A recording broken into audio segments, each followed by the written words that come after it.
6 o'clock Eastern, 3 o'clock Pacific this Saturday. I'm Poppy Harlow in New York. Thank you so much for being with me. And we begin with this hour with the major shakeup in the presidential campaign of Donald Trump. Longtime political insider and advisor, top advisor to Donald Trump, Roger Stone, is suddenly out of the Trump camp. Trump says he fired Stone. Stone says that is not true.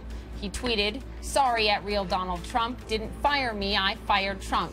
Disagree with diversion to food fight with Megyn Kelly, away core issue messages." Stone was referring to Trump's dig at Fox anchor and Fox debate moderator Megyn Kelly during Thursday night's GOP debate. Trying to clarify what he said, Trump's remarks last night to CNN's Don Lemon managed to inflame things. Listen.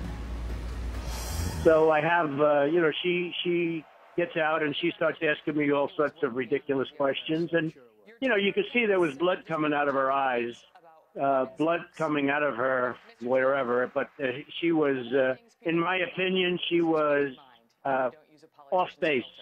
And by the way, not in my opinion, in the opinion of hundreds of thousands of people on Twitter, because it has been a brutal day. Trump, after that, was not invited to a conservative Republican event in Atlanta called the Red State Gathering. He was supposed to speak there at 8 o'clock tonight. He will not be there. He responded saying he's honored to be disinvited. He called the event's organizer, Eric Erickson, weak and pathetic. With me now, Roger Stone, someone who is a friend of Donald Trump, has been a friend for 35 years. You were his top advisor. You're not with the camp anymore. I want to get right to it, and I want to read you what his campaign said about you leaving. So let's pull this up. It says, "Mr. Trump fired Roger Stone last night.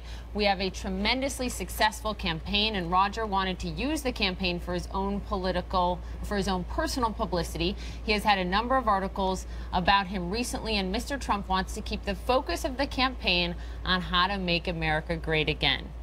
Were you fired by Donald Trump? No, not at all. Let me say from the top that I have nothing but admiration and respect for Donald Trump. I think he's the one person with the independence to take on an entire corrupt political system. He's independent of the lobbyists, the special interests, and those who block any real reform. I think in the 40 years that I have been in American politics, I have never seen anything like the way he has zoomed to the top of the polls. I mean, let's put this in perspective. He's a Manhattan real estate developer, and he's leading 14, 15 other experienced politicians. Why? Because he had a core message of taking on the system, fixing our broke immigration system, taking on China and Mexico, redoing these trade deals to bring jobs back to the country. He was a breath of fresh air.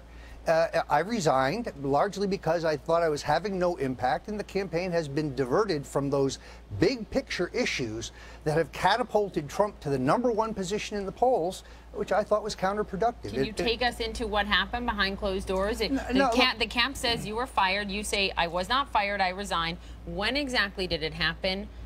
And take us into that room. It's very simple. I made a decision this morning that I was having no impact, and I emailed a letter to Donald saying that I wished him the very best, that I would have nothing negative to say about him or his campaign.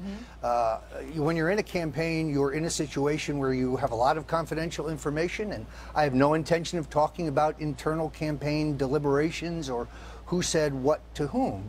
All I can really do at this point is offer my advice and how I view the way the campaign should go forward. You sent a letter. You sent it in email. Correct. What did you hear back? I didn't hear anything back. I was called by a Washington Post reporter early this afternoon who told me that Trump said that I had been fired, which is inaccurate. 35 years. You've been a very close friend of Donald Trump. I've been to 2 of his 3 weddings. I went to both his parents' funerals. Right. His sister, Marianne Trump Berry, is a very good friend of mine. I have nothing but admiration and respect for Trump. Do you still consider him a friend? Yes, I do. You do? Yes. Because this is just politics. Let me read this to you.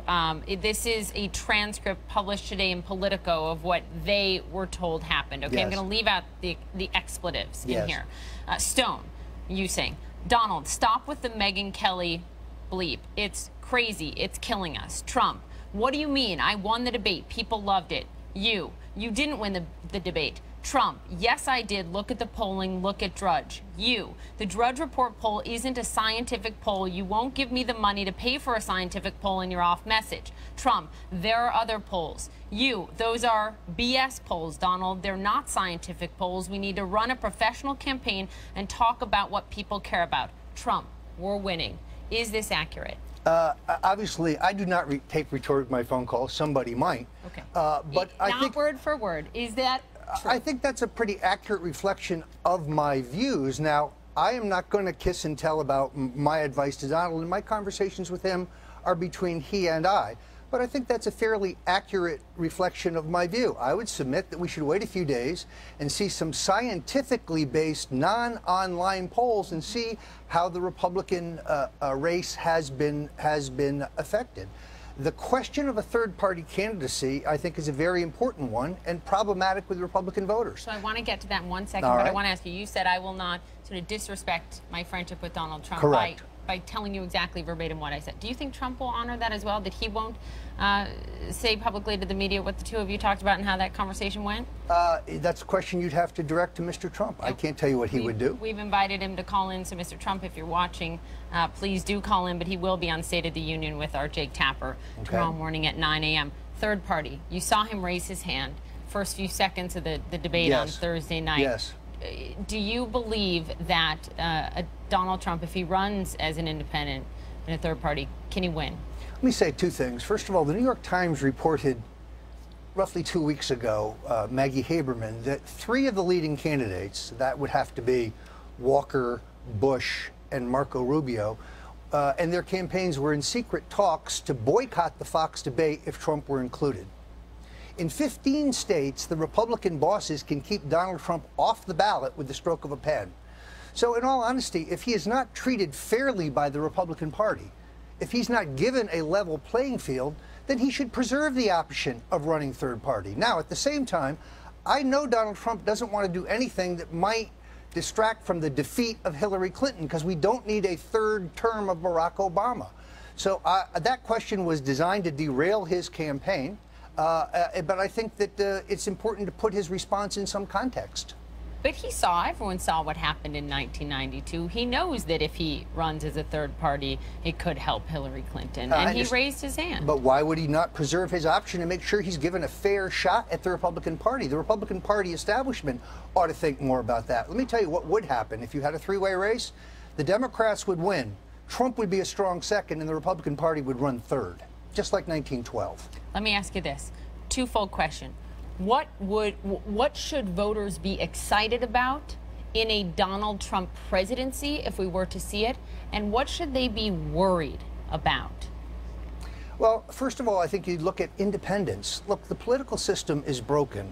Trump nailed this in the debate. You can buy politicians of either party for a contribution.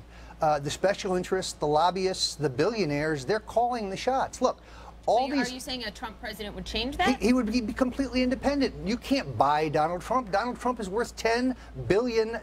He doesn't need lobbyists or special interest money. He can't overturn Citizens United.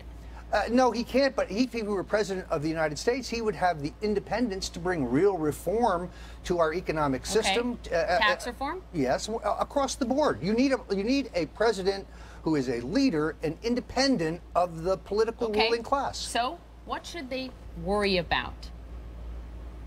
I can't address that question. I have Why? no thought. Well, because I think he'd be a very good president, and I'm not here to criticize Donald Trump. I'm not asking you to criticize him, but as his advisor, top advisor, and a close friend, part of your job was to tell him you got to work on X, Y, and Z. No, look, my job was to help get him elected president. My job was not to help him be president. I'm not a government guy.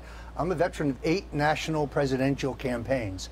As far as needing to seek publicity, perhaps someone at the Trump campaign should look at a Google News feed. I'm a New York Times best-selling author.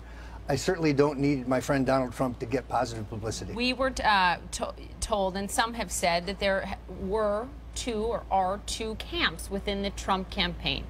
Your camp, one camp is pushing for a more professional approach, harkening back to this conversation that I read, saying, look at the polling, look at scientific polling. And another camp that is saying, embrace some of these other polls that are out there, embrace sort of this momentum. Is that true? Well, I think I'm the only one in the campaign that has any presidential campaign experience. I think I'm the only one who's won a large statewide race in the last 40 years.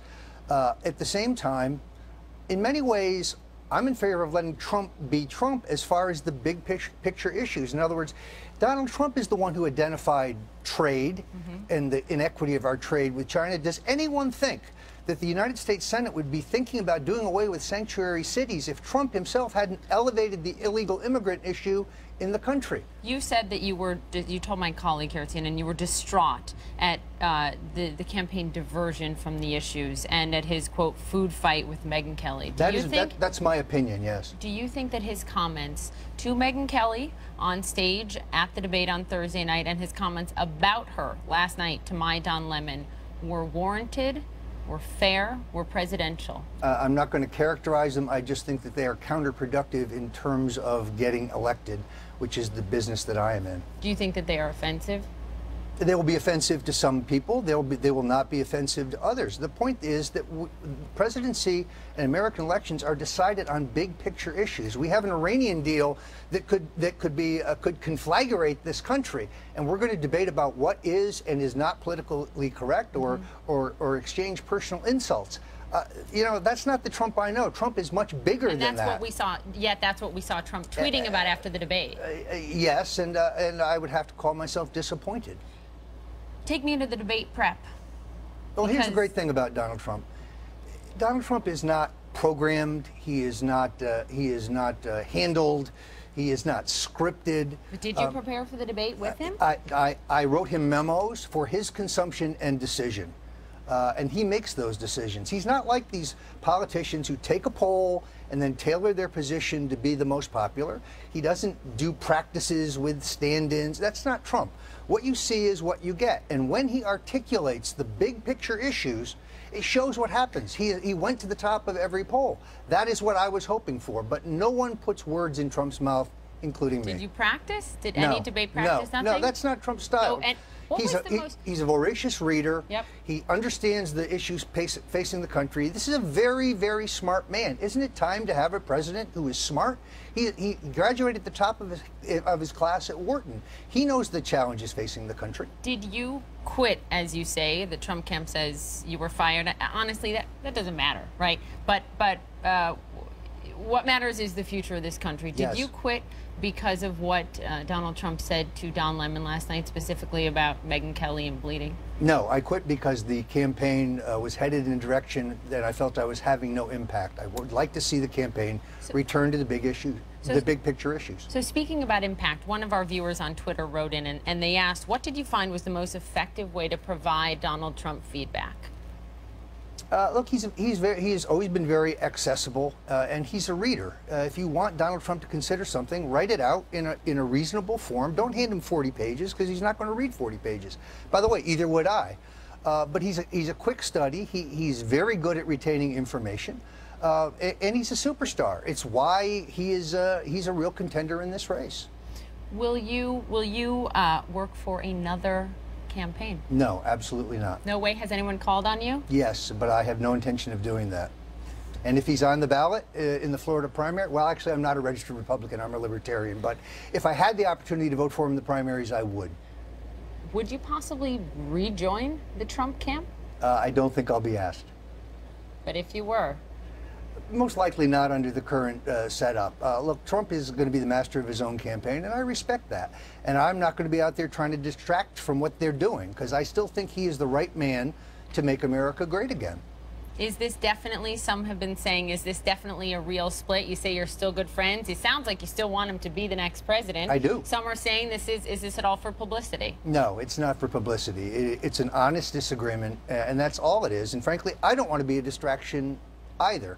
So I hope the campaign will go back to talking about the issues that made Trump a front runner. Who can replace you? Who will replace you in the Trump camp? I can't be replaced because I'm the smartest person in this business. No, I'm kidding. I can't be replaced, and I have no idea who they may be talking to. I'm very good at what I do.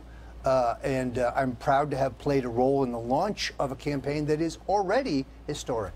All right, Roger Stone, stay with me, will you? Thank you. Got to get a quick commercial break in here. We will be right back with Donald Trump's top political advisor until about 12 hours ago. Roger Stone, still with me. Stay with us.